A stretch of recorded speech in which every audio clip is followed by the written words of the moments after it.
Why are Americans so obsessed with their slavery-related history? Because we're a very young country, and it was one of the biggest things to occur in the country's history. The U.S. Civil War is the biggest armed conflict to occur within the physical borders of the country, and the legacy of that conflict still has effects to this day. Because it really wasn't that long ago. I mean, genocide has also happened all over the world during different time periods. Doesn't mean we should downplay the Holocaust. People who refuse to learn about history are bound to repeat it. America is a far younger country than most. My parents grew up with segregation. My grandmother was the first free-born person in her family. These things are not that far removed from American history. Family stories of slavery only go back a few generations. It's crazy because I hear this same sentiment and then other countries won't even mention their own past and then have societal issues related to race on par to America just not talked about. America is obsessed because it is disgusting and are trying to do something about its fallout. It's a massive part of American history. It made the USA a lot of money, and its ramifications still project into present state of the US today. Remember the first African Americans to have relatively same protections and rights in US as white people are in their 60s. Maybe because it was illegal for black people to attend white schools just 60 years ago. And we're still fighting systemic racism that has been oppressing them, keeping many of them living in poverty. They're still clawing their way back. If you forget the mistakes of the past, then you are very likely to repeat them. It isn't about being obsessed. It's about remembering and learning lessons from the past. Would you call Germany obsessed with the Holocaust? And if you would, is that a bad thing? Here in us we are obsessed with our own racial history. It is so we can learn from terrible behavior and have it never repeated. There is more to history than learning the dates when a bunch of old white men passed a bill in Parliament. The conflict between the supporters and opponents of slavery played a central role in U.S. history. From the drafting of the Constitution, the 3/5 Compromise, to how states were admitted to the Union, free states versus slave states, to the Civil War, to the segregation that emerged after abolition, to the civil rights movement of the 20th century, and to the enduring racial disparities that exist today. It's not slavery that lingers. It's everything that took place after slavery until the late 1960s, early 70s. Most Americans aren't obsessed with slave-related history despite a small group of people telling everyone they should be obsessed with it. Maybe you should do some deep research into the U.S. history of slavery. Millions of Africans were stolen away from their homes, packed into ships like sardines, carried across the Atlantic Ocean, and sold like objects. But that's only the start.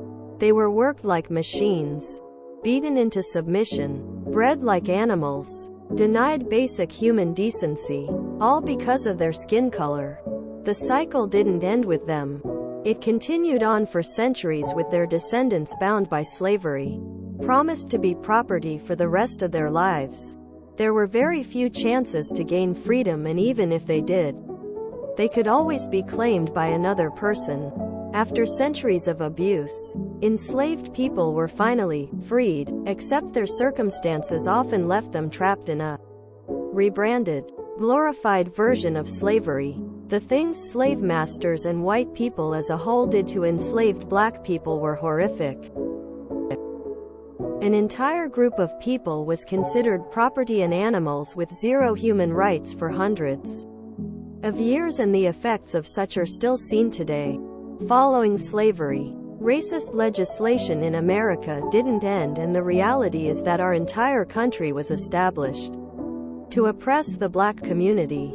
So we're obsessed with slavery-related history because our country did horrible things to an entire group of people for most of its history, and the effects have lingered on to present day.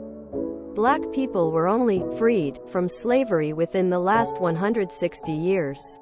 Which really isn't that long of time, especially considering that the oppression didn't stop there. It's used to divide us by race so politicians can get elected.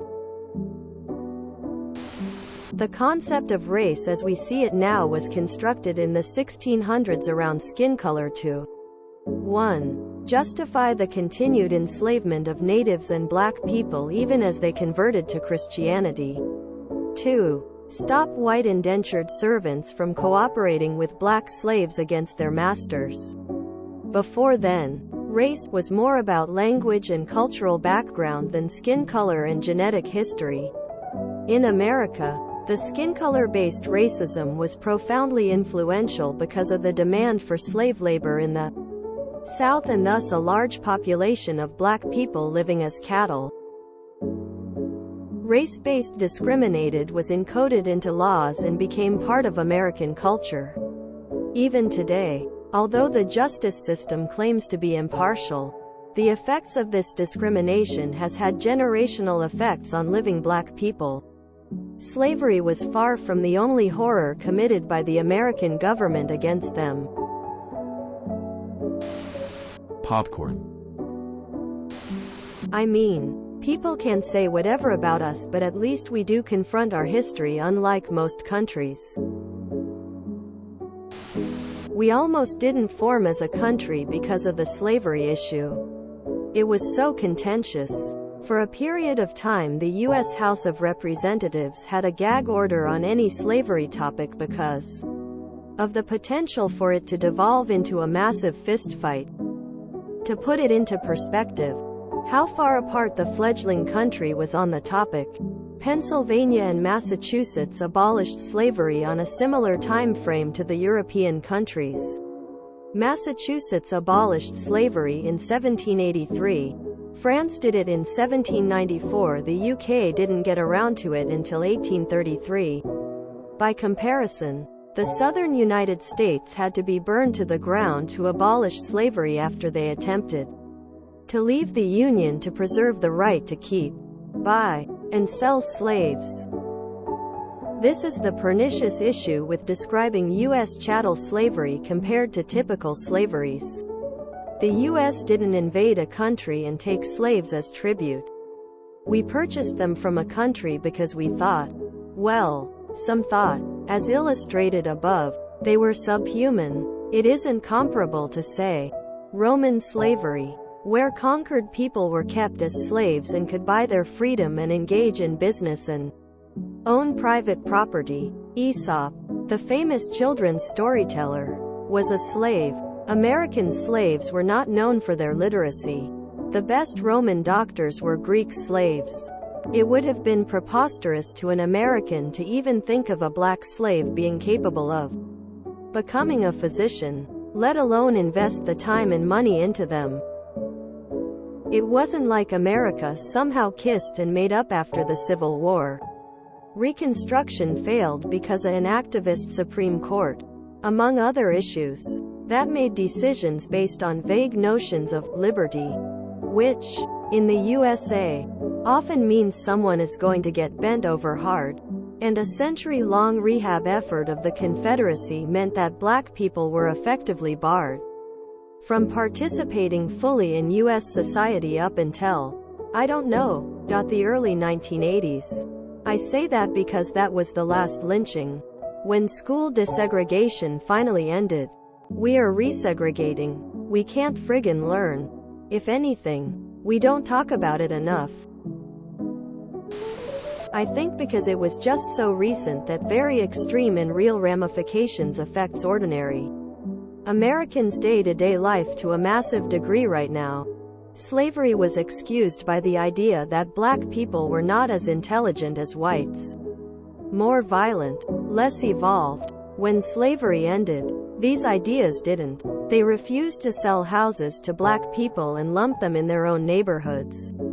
limited their access to things like education, healthcare, loans, government support. So of course those people's kids grew up more in poverty with more debt and less education and less healthcare. It is now very obvious to anyone with a smidge of common sense that black people are not less intelligent or more violent.